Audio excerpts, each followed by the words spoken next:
మనం ప్రారంభించుకుందాం. వాక్య ధ్యానంలోనికి శ్రేష్టమైన భాగంలోనికి మనం వెళ్ళిపోదాం. ఇప్పటి వరకు కూడా మన ప్రియులు చక్కగా స్వరమెత్తి ప్రభువుని గణపరిచినందుకు ప్రభు ఎంతో నాయన మేము సంతోషిస్తూ ఉన్నాం. నాయన చదువు లేనివారు, పేదవారు అయినప్పటికీ కూడా ప్రభా మిమ్మల్ని ఎంత చక్కగా నాయన పాటల ద్వారా మిమ్మల్ని స్తుతిస్తున్నారు.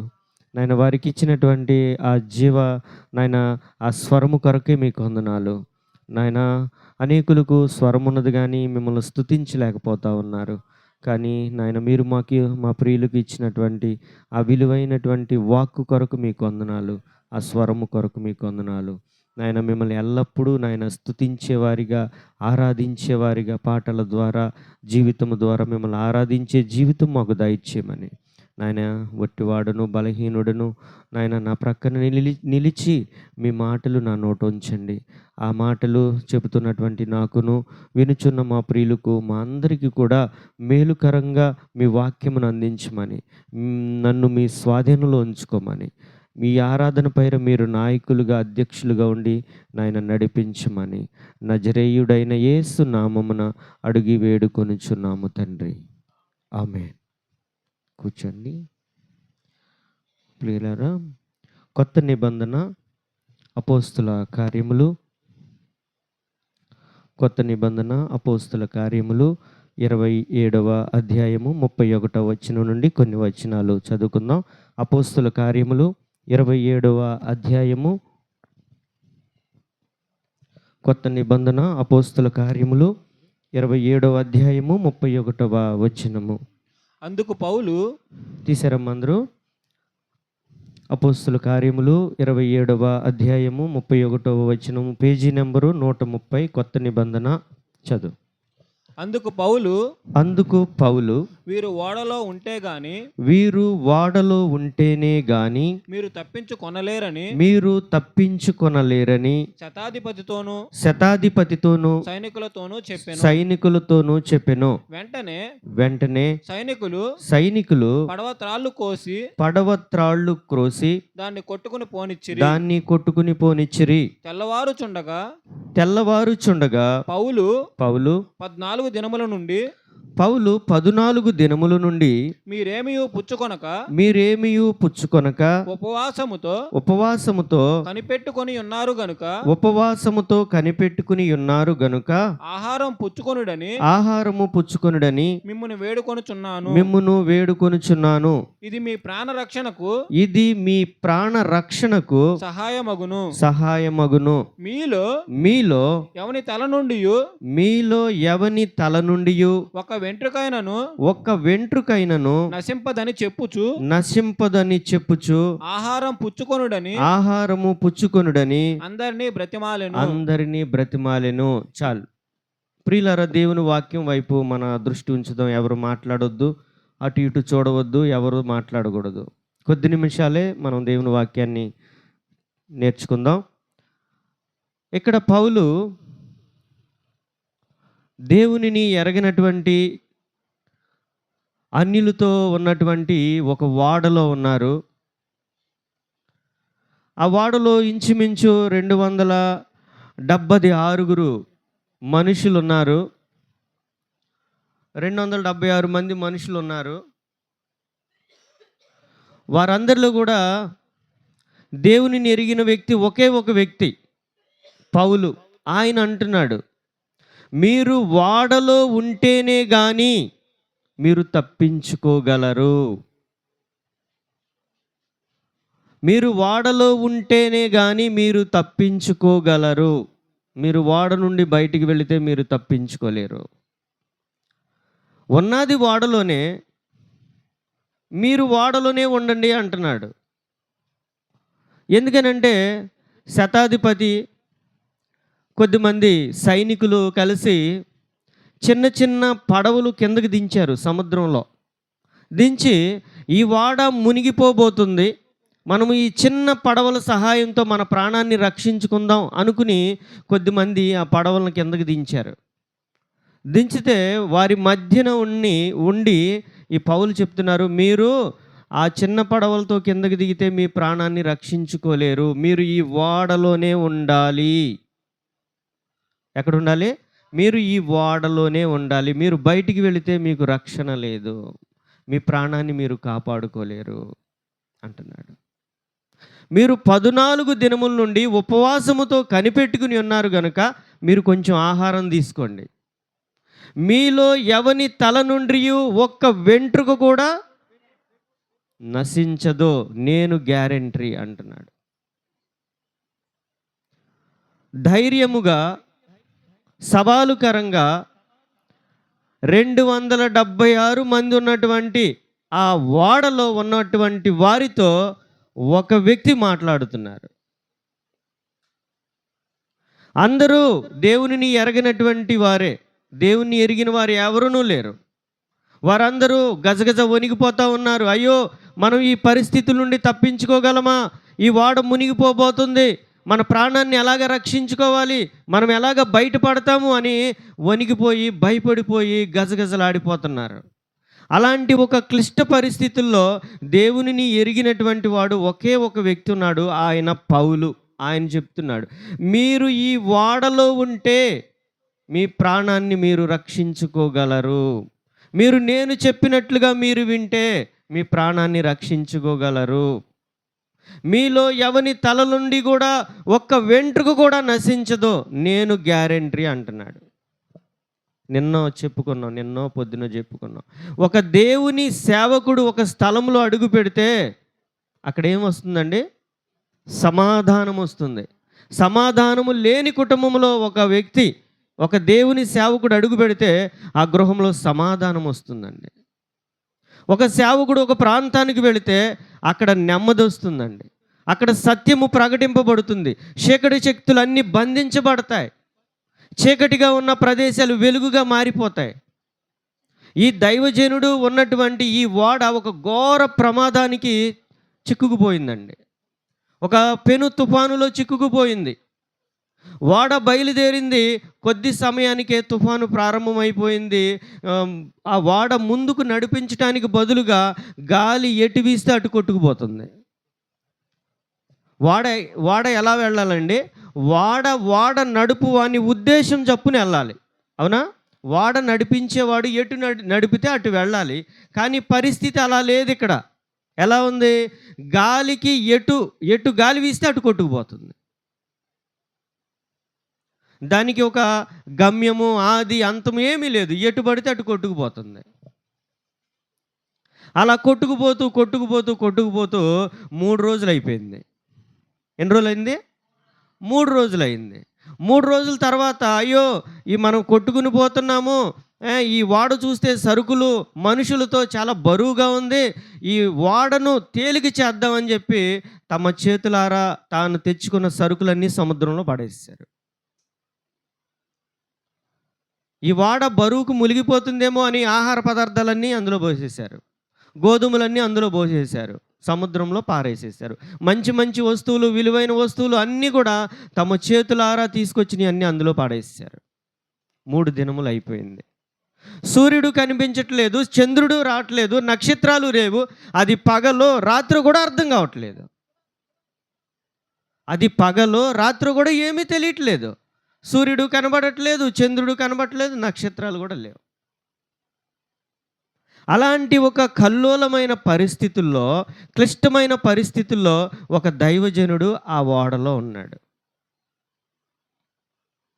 ఒక దైవజనుడు ఆ ఓడలో ఉన్నాడు.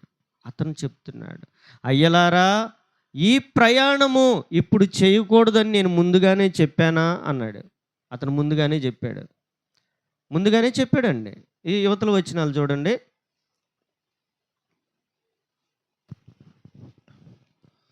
ఈ మాటలు చెప్పి 10వ వచనం, 27వ అధ్యాయము 10వ వచనం. అప్పుడు పౌలు అయ్యలారా, ఈ ప్రయాణము వలన సరుకులకును ఓడకును మాత్రమే గాక మన ప్రాణములకు కూడా హానియు బహు నష్టము కలుగునట్లు నాకు తోచుచున్నదని చెప్పి వారిని హెచ్చరించెను.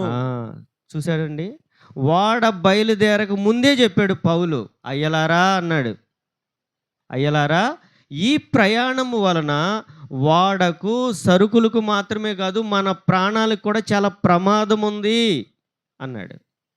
విన్నారా వాళ్ళు? వినలేదు. ఎందుకు వినలేదు? ఎందుకు వినలేదు? పౌలు ఖైదీగా ఉన్నాడు. పౌలు ఎలా ఉన్నాడండి? ఖైదీగా ఉన్నాడు, బంధింపబడి ఉన్నాడు, 2 సంఖ్యల చేత బంధించబడి ఉన్నాడు. పౌలు ఖైదీగా పట్టుబడి ఉన్నాడు. ఖైదీ మాట ఎవరైనా వింటారా? వాళ్ళు కూడా వినలేదు. కానీ ఆ ఖైదీగా ఉన్నటువంటి ఆ దైవజనుడి యొక్క హృదయములో జరగబోయేది ముందే దేవుడు చెప్తున్నారు. నిజమైనటువంటి ఒక దైవజనుడు ఏం చేస్తారో తెలుసా? రానయ్యున్న తొందరలు అలజడులు ముందుగానే చెబుతాడు. ఒక నిజమైనటువంటి ఒక దేవుని సేవకుడు ఏం చెప్తాడు తెలుసా? 2 రోజులు 4 రోజుల తర్వాత, లేకపోతే 1 సంవత్సరం తర్వాత నీ కుటుంబంలో ఏం జరగబోతుందో ముందుగానే చెప్తాడు. ఎందుకు? కావలివాడు ఎల్లప్పుడూ దేవునితో గడుపుతూ ఉంటారు. దేవుని సేవకులు ఎల్లప్పుడూ దేవునితో ఉంటారు కాబట్టి రానయ్యున్న తొందరలు అలజడులు ముందుగానే దేవుడు అతనికి బయలుపరుస్తారు. దేవుడు ప్రవక్తలకు బయలుపరిచారా? బయలుపరిచారా లేదా? నిజమైనటువంటి దేవుని సేవకులకు ముందుగానే బయలుపరుస్తారు. అలాగే దేవుడు ఇక్కడ పౌలుకు కూడా చెప్పాడు, అయ్యలారా ఈ ప్రయాణము వలన వాడకు సరుకులకు మాత్రమే కాదు మన ప్రాణానికి కూడా ఎంతో ప్రమాదం ఉంది అని చెప్పాడు. కానీ ఎవరో వినలా. ఎవరు మాట విన్నారు? వాడ నాయకుడు మాట విన్నారు, వాడ యజమానుడు మాట విన్నారు. నీకేం తెలుసా? నువ్వు ఖైదీవి, ఎంతకాలం పెట్టి మేము ఈ ఓడల్లో తిరుగుతున్నాం, సముద్రం మీద తిరుగుతున్నాం, నీ మాట వినాలా? దైవజనుడి మాటను చాలామంది అలా త్రోసివేస్తారండి. మాకు తెలీదా బ్రతకడం? మా పిల్లల్ని పెంచుకోవడం మాకు రాదా? అయ్యో మాట్లాడుతుంటారు. కానీ ఒక దైవజనుడు ఏ కుటుంబం అయితే బలహీనంగా ఉందో ఆ కుటుంబం కొరకు దేవుడు ముందుగానే చెబుతారు కాబట్టి ఆ కుటుంబానికి కావలసిన మాటలు ఆ దైవజనుడి నోట్లో ఉంటాయి. అయ్యా సరుకులకు కాదు మన ప్రాణానికి ఎంతో ప్రమాదం ఉందంటే ఎవరు పట్టించుకోవాలా? 3 రోజులైంది. తమ చేతులారా తెచ్చుకున్న సరుకులు మొత్తం తీసుకెళ్ళి సముద్రంలో పడేశారు. అది పగలో రాత్రి కూడా అర్థం కావట్లేదు. అలాంటి పరిస్థితుల్లో పౌలు లేచి మాట్లాడుతున్నాడు. చూడండి 22వ వచనం చూడండి. 3 రోజులు అయిపోయింది, సామానం అంతా పడేసేశారు, తమ చేతులారా పారేశారు. ఆ తర్వాత మరలా పౌలు మాట్లాడుతున్నాడు వాళ్ళతో, ఇప్పుడైనను ధైర్యము తెచ్చుకొనుడని మిమ్మును వేడుకొనుచున్నాను. వాడకే గాని మీలో ఎవని ప్రాణమునకును హాని కలుగదు. నేను ఎవని వాడనో ఎవనిని నేను సేవించుచున్నానో ఆ దేవుని దూత గడిచిన రాత్రి నా యొద్ద నిలిచి పౌలా భయపడకుము, నీవు కైసరు ఎదుట నిలవవలసి ఉన్నది. చాలు, తర్వాత చదువుకుందాం. చూడండి, ఇప్పుడైనను మీరు ధైర్యం తెచ్చుకోండి, వాడకే గాని మీకే గాని ఎవరికి కూడా ఎలాంటి ప్రాణము పోదు, నేను గ్యారెంటీ. నేను ఎవరి వాడునో మీకు తెలుసా? నేను ఏ దేవునిని సేవిస్తున్నానో మీకు తెలుసా? ఆ దేవుని దూత గడచిన రాత్రి నా ప్రక్కన నిలిచి, పౌలా నువ్వు భయపడొద్దు, నువ్వు ఏమాత్రము కూడా భయపడొద్దు అని నాతో చెప్పింది. మీ ప్రాణములో ఎవరి ప్రాణము పోదు, నేను గ్యారెంటీ. నేను ఏ దేవుణ్ణి సేవిస్తున్నానో మీకు తెలుసా? ఆ దేవుని దూత గడచిన రాత్రి ఇక్కడ నా ప్రక్కన నిలిచి, పౌలా నీవు భయపడొద్దు, నీవు ఎక్కడ నిలవాలి? కైసరు ఎదుట నిలవాలి అని దూత చెప్పింది.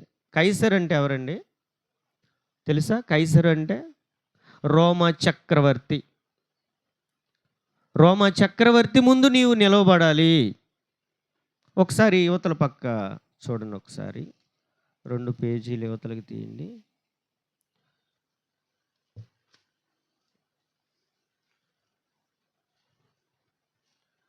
23వ అధ్యాయము 11వ వచనం చదవండి.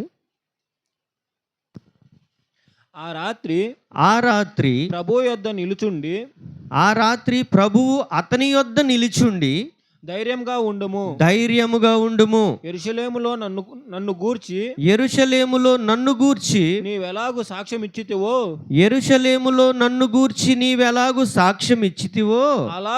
అలాగున రోమాలో కూడా సాక్ష్యం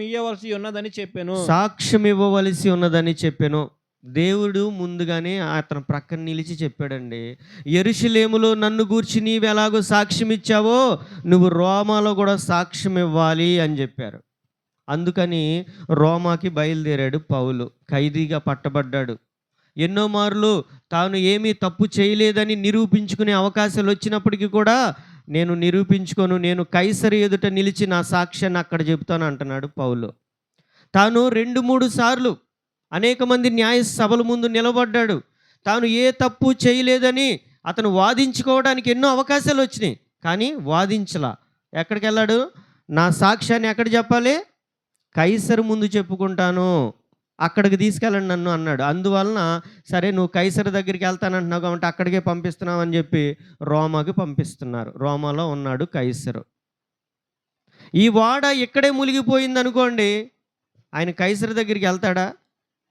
దేవుడే చెప్పాడు కదా, నీవు కైసరు ఎదుట నిలవాలి, నేను నిన్ను అక్కడ నిలవబెడతాను, అక్కడ నిన్ను వాడుకుంటాను. కాబట్టి నిన్ను బట్టి ఈ వాడలో ఉన్న వారందరినీ నేను కాపాడుతాను, ధైర్యంగా ఉండు. ఎవరిని బట్టి ఆ వాడలో వారందరినీ కాపాడుతున్నారండి దేవుడు? పౌలును బట్టి. ఒక విధేయత కలిగినటువంటి ఒక దైవజనుడిని బట్టి ఆ సమూహం అంతటిని కూడా దేవుడు కాపాడుతున్నారండి. ఒక నిజమైనటువంటి ఒక దైవజనుడు ఒక ప్రాంతం కొరకు మొరపెడితే ఆ ప్రాంతంలో ఉన్న వారందరూ కూడా రక్షణలోనికి వస్తారు, నిజమైన మారు మనసులోనికి వస్తారు, నిజమైన సత్యాన్ని తెలుసుకుంటారు. ఒక నిజమైనటువంటి ఒక దేవుని సేవకుడు ఒక కుటుంబంలో అడుగు పెడితే ఆ కుటుంబం మొత్తం రక్షణలోనికి వస్తుంది. పాత నిబంధనలో ఒక దైవజనుడు ఉన్నాడు. ఒక గృహానికి వెళ్ళాడండి. ఆ గృహంలో ఒక లోటు ఉంది. ఏంటంటే కుమారులు లేరు. అతనిని బట్టి ఆ గృహంలో ఒక కుమారుడు అనుగ్రహించబడ్డాడు. కొద్ది కాలానికి అతను చనిపోయాడు. మరలా దైవజనుడు ప్రార్థన చేస్తే మరలా అతను బ్రతికాడు. ఆ కుటుంబంలో ఉన్న లోటును ఆ దైవజనుడు తీర్చాడు. ఆ కుటుంబంలో వచ్చిన మరణాన్ని కూడా అతను మరలా జీవముగా మార్చగలిగాడు. నిజమైనటువంటి ఒక దైవజనుడు ఒక కుటుంబంలో అడుగు పెడితే ఆ కుటుంబం నిజముగా రక్షణలోనికి వస్తుంది. పౌలుతో దేవుడు చెప్తా ఉన్నారు, యెరూషలేములో నన్ను గూర్చి నీవు ఎలాగూ సాక్ష్యం ఇచ్చావో అలాగ రోమాలో కూడా ఇవ్వాలి అని చెప్పి పంపించారు. రోమాకు బయలుదేరాడు పౌలు. ఖైదీగా ఉన్నాడు. 2 సంఖ్యలతో బంధించారు, ఎక్కిచ్చారు వాడలో. చూడండి, అందరూ దైవ సేవకులే అని మనం అనుకుంటాం, అందరూ దేవుని బిడ్డలే అనుకుంటాం, అందరిలోనూ దేవుని ఆత్మ ఉందనుకుంటాం. కానీ అందరిలోనూ దేవుని ఆత్మ ఉండదు. అందరూ దేవుని సేవకులు కాదు. కుటుంబాల్లో వివాదాలు వస్తున్నాయి అంటే, ఒక దైవజనుడు మన కుటుంబంలోకి వచ్చినాక వివాదాలు వస్తున్నాయి అంటే నిజమైన దైవ సేవకుడేనా? చూడండి, పాత నిబంధనలో ఇక్కడ కూడా ఒక దైవజనుడు ఉన్నాడు. అతని గురించి చూద్దాం. Page number 762.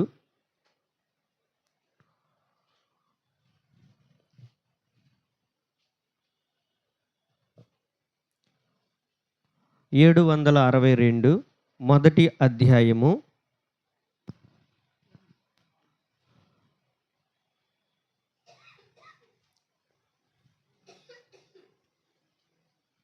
7వ వచనం. మొదటి అధ్యాయము 7వ వచనం. అంతలో తీసారమ్మా అందరూ? 762 పేజీ నంబరు, మొదటి అధ్యాయము, యోనా గ్రంథము, మొదటి అధ్యాయము 7వ వచనం చదవం. అంతలో వాడవారు ఎవరిని బట్టి ఎంత కీడు మనకు సంభవించిందో తెలియుటకై మనము చీట్లు వేయుదాము రండని, మనము చీటీలు వేద్దాం రండి అని ఒకరితో ఒకరు చెప్పుకొనగా చీట్లు వేయగా చీటి యోనా మీదకి వచ్చెను. కాబట్టి వారు అతనిని చూచి ఎవరిని బట్టి ఈ కీడు మాకు సంభవించును, ఈ వ్యాపారం ఏమిటో, నీ వ్యాపారం ఏమిటో, నీవెక్కడి నుండి వచ్చితివో, నీ దేశమేదో, నీ జనమేదో, ఈ సంగతి అంతయు మాకు తెలియజేయమనగా అతడు వారితో ఇట్లనెను, నేను హెబ్రీయుడను, సముద్రమునకును భూమికిని సృష్టికర్త అయిన ఆకాశమందుండు దేవుడై ఉన్న యెహోవా యందు నేను భయభక్తులు గలవాడనై ఉన్నాను. తాను యెహోవా సన్నిధిలో నుండి పారిపోచున్నట్టు అతడు ఆ మనుషులకు తెలియజేసి ఉండెను గనుక వారు ఆ సంగతి తెలుసుకొని మరింత భయపడి నీవు చేసిన పని ఏమని అతన్ని అడిగిరి. చాలు, తర్వాత చదువుదాం. చూడండి, ఇక్కడ కూడా ఒక దైవ సేవకుడు ఉన్నాడు, దైవజనుడు ఉన్నాడు. ఇతనిని కూడా దేవుడు తన స్వరంతో మాట్లాడాడు. దేవుని స్వరాన్ని ఈ దైవజనుడు విన్నాడు. విని కొంత దూరం వెళ్ళి దేవుడు చెప్పినటువంటి ఆజ్ఞను పాటించకుండా వేరే విధముగా వెళ్ళిపోతా ఉన్నాడు. ఇతడు కూడా దేవుని సేవకుడే, దేవుని స్వరాన్ని విన్నాడు, దేవుడు చెప్పిన ఆజ్ఞకు లోబడతానన్నాడు. కానీ కొంత దూరం వెళ్ళేసరికి అతను వేరే దిశగా వెళ్ళిపోతుంటే అక్కడ కూడా పెద్ద తుఫాను వచ్చింది. ఆ ఓడ బద్దలైపోవు గతి వచ్చింది. అందరూ భయపడిపోతూ ఉన్నారు. తమ దేవుళ్లకు వాళ్ళు ప్రార్థిస్తూ ఉన్నారు. ప్రార్థన చేస్తూ ఉన్నప్పుడు ఒక వ్యక్తి ఆ ఓడ అడుగు భాగంలో ఉన్నటువంటి ఈ దైవజనుడిని లేపి తీసుకొచ్చి వారి ముందు నిలవబెట్టినప్పుడు వాళ్ళు చీటీలు వేస్తే ఆయన మీదకి చీటీ వచ్చింది. ఎవరిని బట్టి ఇంత కీడు మనకు సంభవించినో మనం చీట్లు వేద్దాం రండి అన్నారు. చీట్లు వేశారు. ఆ చీటీ యోనా పేరుకు వచ్చింది. అతను తీసుకొచ్చి మధ్యలో నుంచోబెట్టారు. అబ్బాయి, ఎవరివయ్యా నువ్వు ఎక్కడి నుంచి వస్తున్నావు, నువ్వు ఏ దేవుణ్ణి సేవిస్తావు, ఏంటి నీ సంగతి ఏంటి చెప్పు అంటున్నారు. అప్పుడు వారి మధ్య నుంచినే కళ్ళు తెరిచి చెప్తున్నాడు, నేను హెబ్రీయుడను. ఎవరండి? నేను హెబ్రీయుడను, భూమికిను ఆకాశానికి అన్నిటికీ సృష్టికర్త అయిన ఆ దేవాతి దేవుని యందు నేను భయభక్తులు కలిగి ఉన్నాను. కానీ నన్ను బట్టే ఈ గొప్ప తుఫాను మీ మీదకి వచ్చింది. ఎందుకనంటే నేను దేవుని చెప్పిన దానికి పక్కన పెట్టి నా ఇష్టానుసారంగా నేను వెళుతున్నాను. కాబట్టి నన్ను బట్టి మీరందరూ కూడా ప్రమాదంలో పడిపోయారు అని చెప్పాడు. అక్కడ పౌలు చెప్తున్నాడు, నన్ను బట్టి దేవుడు మిమ్మల్ని కాపాడుతున్నారు అని చెప్పాడు పౌలు. ఇక్కడ యోనా చెప్తున్నాడు, నన్ను బట్టే మీరు ప్రమాదంలో పడ్డారు అంటున్నాడు. ఇద్దరు దేవుని సేవకులే. ఇద్దరు ఎవరండి? ఇద్దరు దేవుని సేవకులే, ఇద్దరు హెబ్రీయులే, ఇద్దరు దేవుని స్వరాన్ని విన్నారు. కానీ ఒకరు విశ్వాసముతో ముందుకు వెళుతున్నారు, మరొకరు అవిశ్వాసంతో ఉన్నారు. ఒకరు ప్రాణభయంతో పారిపోతున్నారు, మరొకరు ప్రాణాన్ని ఇవ్వటానికి వెళుతున్నారు. యోనా ప్రాణభయముతో వేరే దిశకి వెళ్ళిపోతున్నాడు, పారిపోతున్నాడండి. కానీ అపోస్తులైన పౌలు తన ప్రాణం పోతుందని తెలిసినప్పటికీ కూడా రోమ పట్టణానికి వెళుతున్నాడు. పౌలు తన ప్రాణం రోమాలో పోతుందని తనకు తెలీదంటారా? ఒకసారి చూడండి అపోస్తుల కార్యాలు.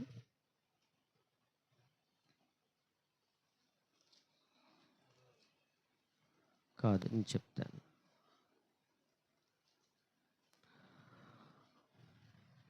ఆ, 20వ అధ్యాయము 22వ వచనం నుండి చదవండి కొన్ని వచనాలు. 20వ అధ్యాయము 22వ వచనము, పేజీ నంబరు 123. ఇదిగో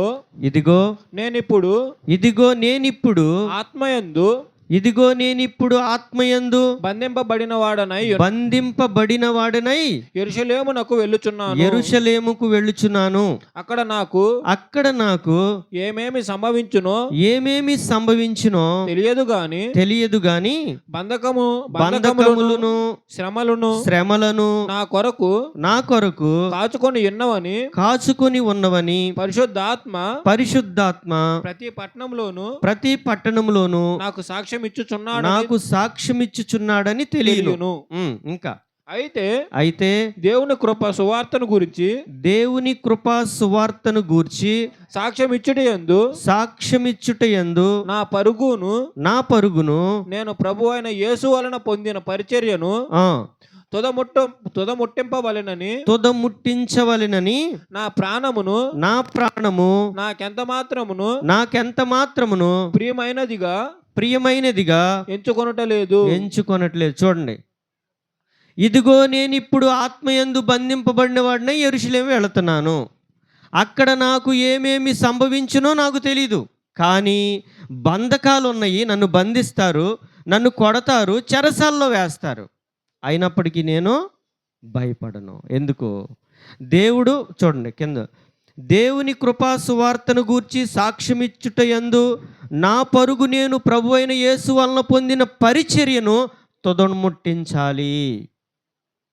ఏంటండి తుదముట్టించడం అంటే ఏంటి?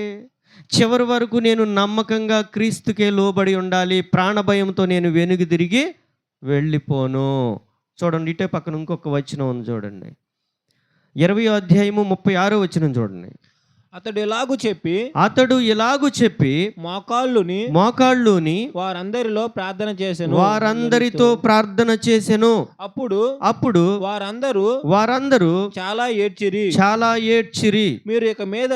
మీరు ఇక మీదట నా ముఖము చూడరని అతడు చెప్పిన మాటకు విశేషముగా దుఃఖించుచు పౌలు మెడ మీద పడి అతనిని ముద్దు పెట్టుకొని వారు ఓడ వరకు అతన్ని సాగనంపారంటండి. అర్థమైందా? చూడండి, అతడు ఇలాగూ చెప్పి ఏం చెప్పాడు? మీరు ఇక మీదట నన్ను చూడరు, నేను యెరూషలేము వెళుతున్నాను, అక్కడ నన్ను బంధిస్తారు, చెరసాల్లో వేస్తారు, అక్కడ నుండి మరొక చోటకు తీసుకెళ్తారు, అక్కడ నుండి మరొక చోటకు తీసుకెళ్తారు, అక్కడ నుండి రోమాకు తీసుకెళ్తారు, అక్కడ నన్ను చిరచ్ఛేదన చేస్తారు. మీరు ఇక మీదట నన్ను చూడరు, నేను మరలా మీ దగ్గరికి రాలేను అని చెప్పాడు. తన ప్రాణం పోతుందని తెలిసినప్పటికీ కూడా దేవుడు నాకు అప్పగించిన పనిని తుదముట్టించేంత వరకు నేను వెళుతూనే ఉంటాను. నా ప్రాణము నాకు ఎంత మాత్రము ప్రియమైనదిగా నేను ఎంచుకోను. కానీ అక్కడ యోన ఏమంటున్నాడు? నన్ను బట్టి ఈ గొప్ప తుఫాను మీ మీదకు వచ్చింది అన్నాడు. ఎందుకు? అతడు యెహోవా సన్నిధిలో నుండి పారిపోతున్నాడు. ఇతడేమో మరణానికి ఎదురు వెళుతున్నాడు, అక్కడేమో ప్రాణభయముతో పారిపోతున్నాడు. ఒక వ్యక్తి ఏమో ప్రాణభయంతో పారిపోతున్నాడు, ఒక వ్యక్తి ఏమో మరణానికి ఎదురు వెళుతున్నాడు. ఒక నిజమైన దైవజనుడు తన ప్రాణాన్ని కూడా లెక్క చేయడండి. తన ప్రాణము పోతుందని తెలిసినప్పటికీ కూడా దేవుడి చిత్తాన్ని చేయడానికి ఏమాత్రము వెనుదిరగడు. తన ప్రాణం పోతుందని తెలిసినప్పటికీ కూడా ఏమాత్రము కూడా పౌలు వెనుకకు తిరిగాడా? తిరగలేదు. దేవుని కృపా సువార్తను గురించి సాక్ష్యం ఇచ్చుటయందు నా పరుగు నేను ప్రభు అయిన యేసు వలన పొందిన పరిచర్యను తుదముట్టించాలి. ఈ రోజున దేవుడు మనకు రక్షణ ఇచ్చారు. ఆ రక్షణ పైన మీ ఆధారాన్ని నిలుపుతున్నామండి. దేవుడు చెప్తున్నారు, మీ తలలో ఎవని తలలోనూ ఒక వెంట్రుక కూడా నశించదు, నేను చూసుకుంటా. కానీ మీరు ఓడలో ఉన్నారా? మీరు ఓడలోనే ఉంటే మీ ప్రాణానికి నేను గ్యారెంటీ. ఇద్దరు హెబ్రీలే, ఇద్దరు దేవుని స్వరాన్ని విన్నారు, నీ పని చేస్తామన్నారు. మరి ఈ రోజున దేవుడు నీకేం పని అప్పగించారు? ఆ పనిని నువ్వు నమ్మకంగా చేస్తున్నావా? చేస్తున్నారండి? దేవుడు నీకు పంచిపెట్టే పని అప్పచెప్తే పంచిపెట్టు. దేవుడు నీకు ఊడ్చే పని అప్పగిస్తే ఆ ఊడ్చే పనిలో నమ్మకంగా ఉండు. దేవుడు నీకు పాటలు పాడే పని అప్పగిస్తే పాటలు పాడటంలో నమ్మకంగా ఉండు. నీకు వాక్య పరిచర్య అప్పచెప్తే ఆ వాక్య పరిచర్యలో నమ్మకం ఉండు. ఎవరికి ఏ పని అప్పగిస్తే ఆ పనిలో మనం నమ్మకంగా ఉండాలి. పాత నిబంధనలో ఒక మాట ఉంటుంది, యుద్ధమునకు పోయిన వాని భాగం ఎంతో సామాను వద్ద నిలిచిన వాని భాగము అంతే. ప్రాణానికి తెగించి యుద్ధంలో పోరాడే వారికి ఎంత విలువైన భాగాన్ని ఇస్తానో వెనుకుండి ప్రార్థన చేసే వారికి కూడా అంతే భాగాన్ని ఇస్తాను అంటున్నారు దేవుడు. ఈ ఉజ్జీవ కూటాల నిమిత్తం మీలో ఎంతమంది ప్రార్థన చేశారో నాకు తెలియదు, కానీ ఈ ఉజ్జీవ కూటాల నిమిత్తం ప్రభా మీ సన్నిధిలో చక్కగా ఈ ఆరాధనలు జరగాలి, అనేకుల యొక్క హృదయాలు తెరవబడాలి, అనేక కుటుంబాల్లో మేలు దొరకాలని మీలో ఎవరైతే ప్రార్థన చేశారో వారికి ఆ ప్రార్థనకు తగ్గ ప్రతిఫలం ఖచ్చితంగా మీరు పొందుతారు. నమ్మకంగా వెనకుండి ప్రార్థన చేసేవారికి కూడా ప్రత్యేకమైన భాగాన్ని ఇస్తారు దేవుడు. కాబట్టి ఆ ఓడ ఎంతో ప్రమాదంలో ఉన్నప్పటికీ, ఆ ఓడ మునిగిపోయే పరిస్థితుల్లో ఉన్నప్పటికీ కూడా వారు ప్రయాణిస్తున్న ఓడలో, పౌలు ఉన్నటువంటి ఓడలో ఎవరు కూడా చనిపోలేదండి. ఎందుకనంటే నిన్ను బట్టి దేవుడు కాపాడబడు, వాళ్ళందరినీ కాపాడుతున్నారు. ఈ రోజున నిన్ను బట్టి నీ కుటుంబం అంతా కాపాడబడాలి. ఈ రోజున నీ ఒక్కదానివే విశ్వాసం కలిగి ఉంటే నిన్ను బట్టి నీ కుటుంబం మొత్తాన్ని దేవుడు కాపాడుతారు. అయ్యో నా భర్త మారట్లేదు, నా బిడ్డలు మాట వినట్లేదు, నా బిడ్డలు రోడ్లమ్మట తిరుగుతున్నారు, అనేకమైన దుర్వ్యసనాలకు అలవాటు పడిపోయారు, వారు నా మాట వినట్లేదు, దేవుని వాక్యానికి లోబడట్లేదు అని నీవు అనుకుంటున్నావా? నీ ఒక్కదానివే నమ్మకంగా ప్రభు సన్నిధికి రా. దేవుడు నీ ప్రార్థన బట్టి, నీ విశ్వాస జీవితాన్ని బట్టి నీ బిడ్డలను లాక్కొస్తారు. పరిశుద్ధుడైనటువంటి అగస్టిను చాలా పాపములో ఉన్నాడు. పరిశుద్ధుడైన అగస్టిను ఒకప్పుడు పాపములో ఉంటే తన తల్లి యొక్క ప్రార్థన బట్టి ఆ ప్రవాహంలో కొట్టుకొచ్చాడు ఆయన. ఈ రోజున నీ బిడ్డల కొరకు అంత కన్నీటి ప్రార్థన నువ్వు చేయగలుగుతున్నావా? అలాంటి ప్రార్థన నీవు నేను మనము చేస్తే మన బిడ్డలు ఎక్కడికి వెళ్ళరండి. నేను ప్రార్థన చేస్తున్నానులే, నేను కూడా నమ్మకంగా ఉన్నానులే అని నీవు భ్రమపడితే మాత్రం నేనేం చేయలేను, దేవుడు కూడా సహాయం చేయలేరు. నువ్వు నమ్మకంగా కన్నీటితో రోదన చేస్తే దేవుని దగ్గర నీ బిడ్డలు ఎక్కడికి వెళ్ళరు, నీ భార్య ఎక్కడికి వెళ్ళదు, నీ భర్త కూడా ఎక్కడికి వెళ్ళరు. అందరినీ దేవుడు చేస్తారు.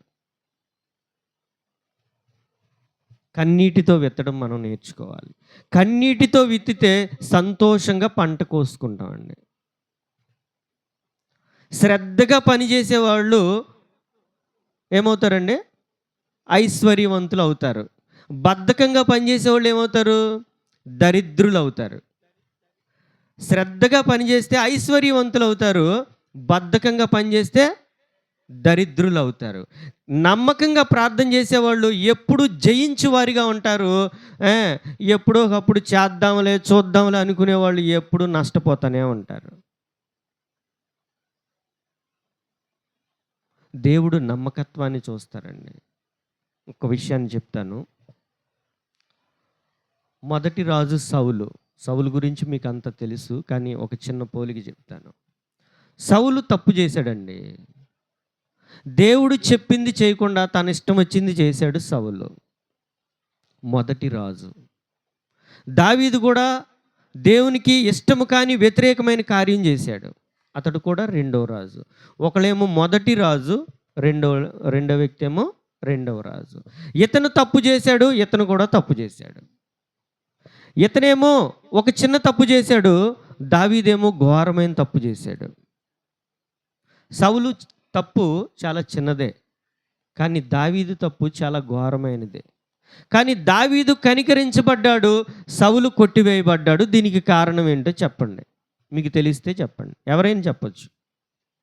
సౌలు కుటుంబము నాశనం అయిపోవడానికి, దావీదు కుటుంబము వర్ధిల్లటానికి ప్రధానమైన కారణం ఏంటో మీకు తెలిస్తే చెప్పండి. తప్పు చేసినప్పుడు ఒప్పుకునే మనసు దావీదులో ఉందండి. తప్పులు అందరూ చేస్తారు. నీతిమంతుడు లేడు, ఒక్కడును లేడు. ఎవరు కూడా నీతిమంతులు లేరు.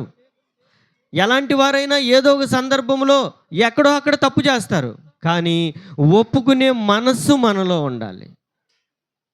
కానీ సౌలు తన పాపాన్ని గురించి ఒప్పుకున్నాడా? తాను చేసినటువంటి అతిక్రమాన్ని ఒప్పుకున్నాడా? ఒప్పుకోలేదు. కానీ దావీదు కన్నీటితో రోదన చేశాడండి. తన పరుపు తేలజేయనంత ప్రార్థన చేసి కన్నీటితో ఆ పాపాన్ని కడిగి వేసుకున్నాడు. కానీ సౌలు అలా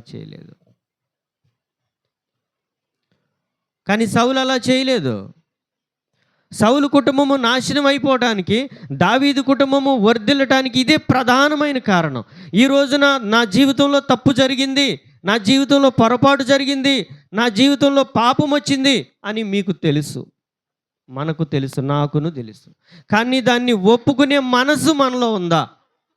ఆ మనసు మనలో ఉండి పాపాన్ని ఒప్పుకుని ప్రభు పాదాల దగ్గర కన్నీరు గార్చి దాన్ని కడిగి వేసుకోగలిగితే మన కుటుంబం వర్ధిల్లుతుంది.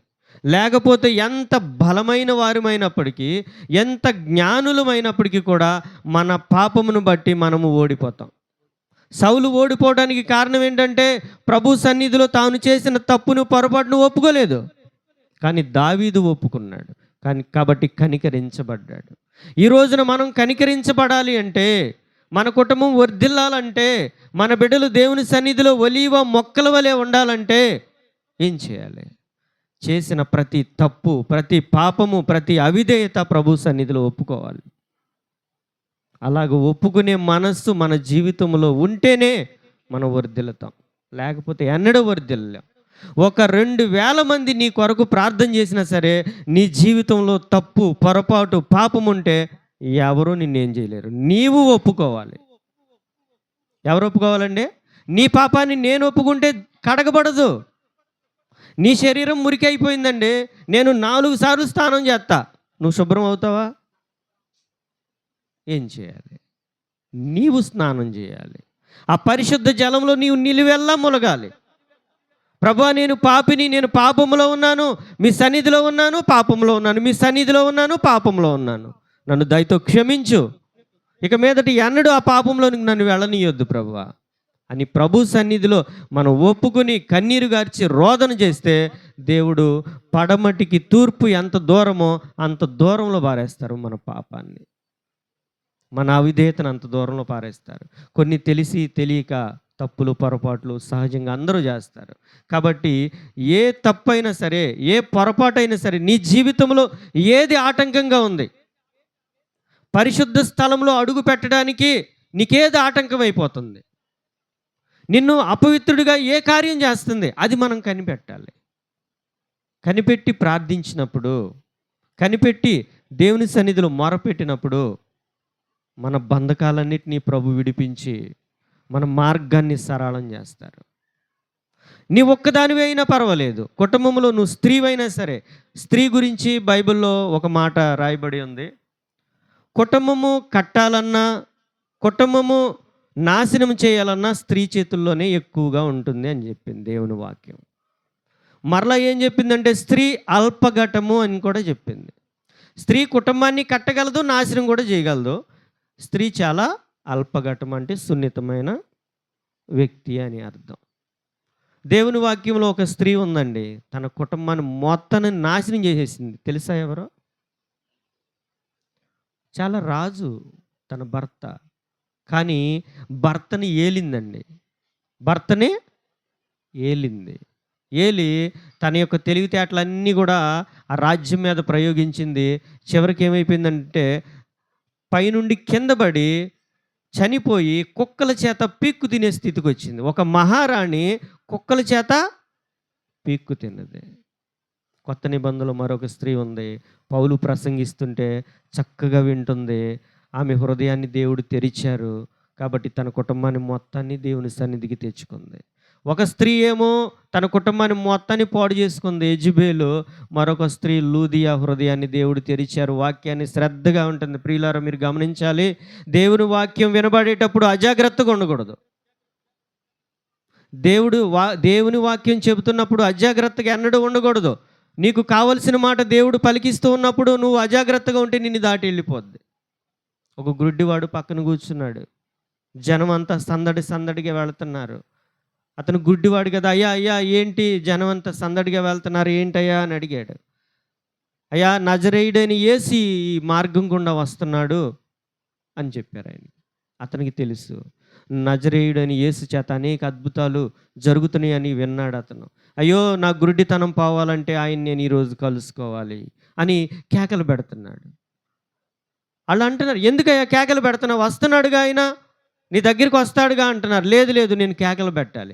ఈ సమయంలో నేను బిగ్గరగా రోదన చేయకపోతే ఆయన నన్ను దాటి వెళ్ళిపోయాడు అనుకో, నా జీవితం ఇంక ఎలా ఉంటుంది, శాశ్వత కాలము గుడ్డివాడినే ఇక నేను, నాకు కళ్ళు రావు ఇక. కాబట్టి ఇది రోదన చేసే సమయము, ఇది కన్నీరు గార్చవలసిన సమయము. నీ బిడ్డల కొరకు, నీ భర్త కొరకు, నీ భార్య కొరకు, నీ బిడ్డల యొక్క ప్రశస్త జీవితం కొరకు నువ్వు మొరపెట్టవలసిన సమయం. కాబట్టి ఇలాంటి విలువైన సమయాన్ని దేవుడు నీ చేతిలో పెట్టినప్పుడు బహు జాగ్రత్తగా ఉండాలి. నిన్ను బట్టే నీ బిడ్డలందరినీ దేవుడు కాపాడడానికి ఇష్టపడుతున్నారు. మిమ్మల్ని బట్టే మీ కుటుంబాన్ని మొత్తాన్ని కాపాడడానికి దేవుడు ఇష్టపడుతున్నారు. పౌలు ఒక్క వ్యక్తిని బట్టే ఎంతమంది కాపాడబడ్డారు? 276 మంది కాపాడబడ్డారు ఒక వ్యక్తిని బట్టి. మరి నిన్ను బట్టి నీ కుటుంబాన్ని నువ్వు తెచ్చుకోగలవా? నీ సంఘానికి నువ్వు మాదిరి